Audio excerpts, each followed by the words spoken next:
You can listen to preaching all you want. You can listen to teaching all you want. But until you really listen as God is speaking through men and women of God, and you take it as the very words of God, as Peter said, let any man speak, let him speak as the oracles of God, the very voice of God coming forth. You'll find your deliverance, you'll find your answers when you listen to a man or a woman that is speaking for God. Amen. Can you say amen? So experience indicates that we perceive spirit-level communication as spontaneous thoughts or impressions. Many times we'll get impressions. They're just something on the inside. Kenneth Hagin used to say it this way. He said, when you're seeking God for an answer, a yes is kind of a velvety feeling on the inside. See, your spirit man is at the core of your being.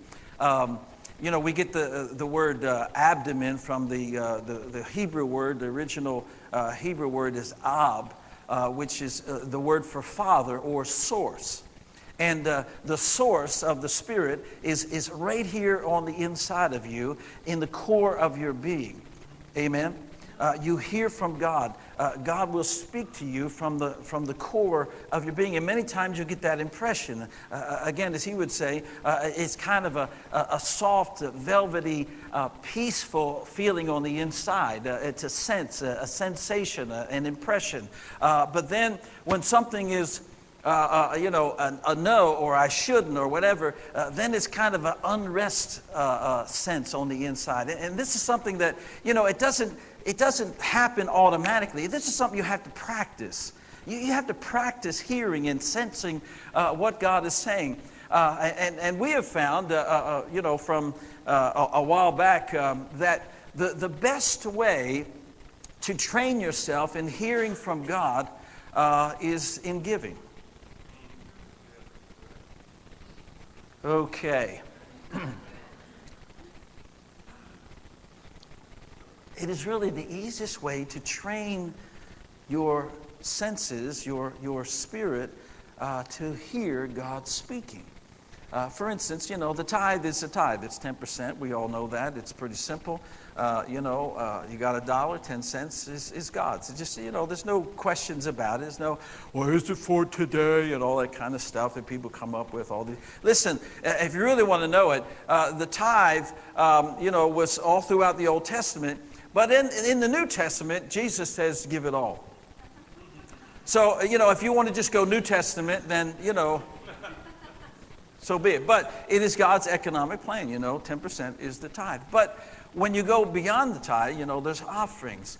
And when it comes to offerings, that's when you need to hear what God is saying, how much to give. See, he doesn't ask everybody to give the same amount.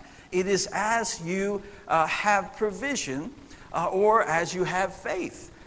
Then you give according to what God said. Listen, would you rather give what God tells you to give? For instance, if God said, give $5, would you rather be obedient to what God said, or give $10 because you thought it was a better number?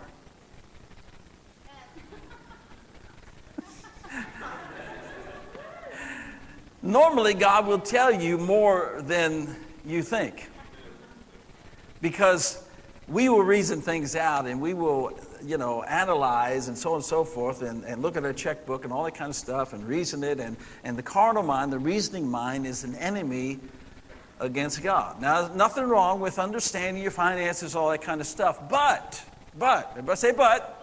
It doesn't make you a goat. But God knows. Amen? God knows.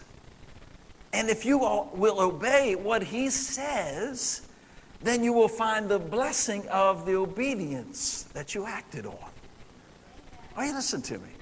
We get, again, like the prophetic word that Gabe was sharing, we can just get so mundane and so methodical and just routine and traditional in our giving and many other areas, worship or anything else. Just routine. It's just same old, I just, this is what I do. I give this, and I don't even think about it anymore. You're missing it. You need to say, God, what would you have me do?